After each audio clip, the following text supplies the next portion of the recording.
Hello, I'm John Bachman from Newsmax TV. We're here in Boca Raton at the final presidential debate here with South Carolina Senator Lindsey Graham. Senator, of course, this was about foreign policy here.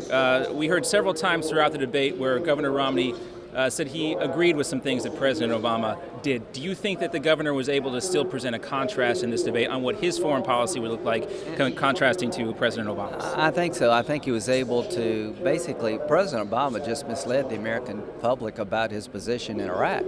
I was there. I was asked to go over to see if we could get a status of forces agreement where we would leave 10 or 12,000 troops behind. But the truth is, the president made it impossible for the Iraqis to agree, and Iraq is falling apart. There are more than 2,500 identified al-Qaeda operatives in Iraq today, double what there was a year ago. The Sunnis and the Kurds and the Shias are not even talking to each other. Iran is the biggest winner of our failed policy in Iraq. They're overflying Iraq to supply Syria. So Iraq is falling apart. Al-Qaeda's on the rise there. It's a direct result of not listening to your commanders. The commanders wanted 16 to 18,000 troops. We wound up with zero. And when the president said he wasn't trying to get an agreement, I think it was very misleading. On Iran, I think Governor Romney did a darn good job of showing how you're projecting weakness. You want to talk to people, you want to sit down with dictators.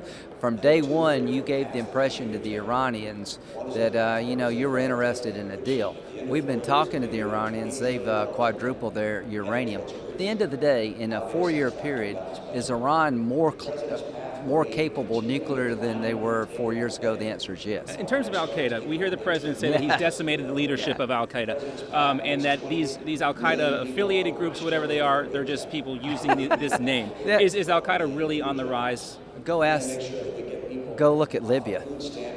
What happened in Libya?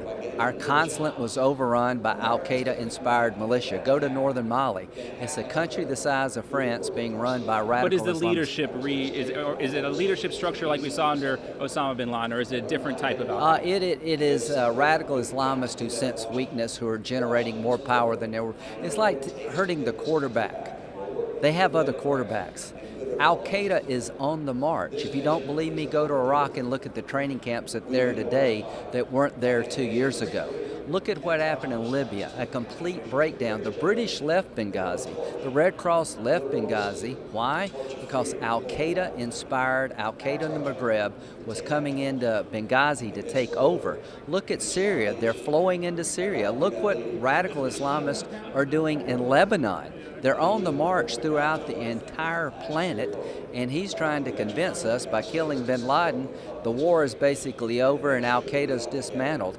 They're counterattacking all over the region, and we're not safer today than we were 4 years ago. Do you think that the American people got the answer to the Libya question, the Benghazi question tonight? This was really Governor Romney's last chance to face President Obama. No, I don't. Did he fail to get him to answer that question? Did he fail to hold the president's feet to the fire? Why wouldn't somebody ask the president, did you know the consulate was attacked in April? Did you know it was attacked in June? Did you know the British decided to close their consulate? Did you know of the multiple requests to increase security? If you didn't know, why? If you did know, why did you leave these people in a death trap?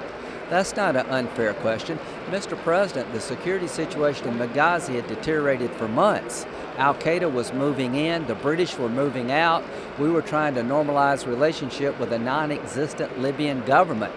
Do you bear any responsibility for the Benghazi consulate being kept open as a death trap? Do you bear any responsibility for September the 11th, the day of the attack, being a day of heightened concern, that you couldn't reinforce these poor people for 7 hours? All questions that Governor Romney did not ask, or Bob Seaver did not ask. Senator Lindsey Graham, thanks so much. Thank you very much.